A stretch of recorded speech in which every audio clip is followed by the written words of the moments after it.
من الشیطان الرجیم بسم اللہ الرحمن الرحیم الا ان اولیاء اللہ لا خوف علیہم ولا هم یحزنون الذین آمنوا وکانوا یتقون۔ معزز ناظرین السلام علیکم ورحمۃ اللہ وبرکاتہ۔ آج ہم سیر فی الارض کے تحت تحصیل کوٹلی ستیاں کے گاؤں کرور میں نقشبندی سلسلے کے ایک عظیم صوفی بزرگ سید احمد حسین شاہ رحمۃ اللہ علیہ اور سید محمد حسین شاہ رحمۃ اللہ علیہ کے دربار شریف پہ حاضر ہوئے ہیں۔ یہ نقشبندی سلسلے کے بزرگ گزرے ہیں اس ہمارے علاقہ کے اندر، جو تقریباً پچھلے 50 سال میں انہوں نے دین اسلام کی یہاں پہ خدمت کی ہے۔ لوگوں کا طب کے ذریعے، روحانیت کے ذریعے لوگوں کا علاج بھی کرتے رہے، ذکر اذکار کی محفلیں بھی سجاتے رہے، خود بھی میلاد مصطفیٰ صلی اللہ علیہ وآلہ وسلم کے پروگرامات بھی کرواتے رہے اور مختلف مذہبی تقریبات میں جا کے لوگوں کو واعظ و نصیحت بھی کرتے رہے۔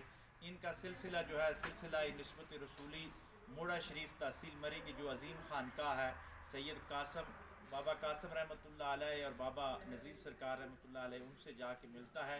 یہ خود سید ہیں لیکن ان کے مرشد جو ہیں وہ سید نہیں ہیں، لیکن ان سادات نے موڑا شریف سے ایسا فیضان لیا، ایسا روحانیت کا ایک سلسلہ چلایا کہ اس پورا علاقہ کے اندر کرور اور گرد و نواح میں انہوں نے دین اسلام کا عظیم کام کیا۔ اس کے علاوہ ان کے مریدین پنجاب میں بھی عارف والا اور سائی وال کے باقی علاقوں میں بھی پائے جاتے ہیں، وہاں بھی ذکر اذکار کی محفلیں سجائی جاتی ہیں۔ پاکستان کے دوسرے شہروں میں بھی ان کے مریدین اور عقیدت مند موجود ہیں۔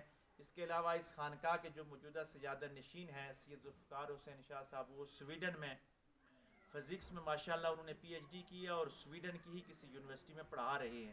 جہاں دنیاوی تعلیم وہ لوگوں کو دے رہے ہیں، وہاں پہ بھی وہ روحانیت کی تعلیم دے رہے ہیں، وہاں بھی صوفی ازم کا اور اسلام کی تبلیغ دے رہے ہیں۔ اور سویڈن کے اندر جو مشائخ کانسل ہے اس کے سربراہ بھی آپ ہیں۔ تو یہ اولیاء پاکستان کا نام ہر جگہ پہ روشن کر رہے ہیں، اسلام کا جھنڈا بلند کر رہے ہیں۔ اصل خانقاہی نظام یہی ہے کہ ہم رسول اللہ صلی اللہ علیہ وآلہ وسلم کے محبت پیغام کو آگے پھیلائیں۔ اللہ تبارک و تعالیٰ ان صوفیاء کے صدقے ہمارا دین اور دنیا دونوں روشن فرمائے۔ وآخر دعوانا ان الحمد للہ رب العالمین۔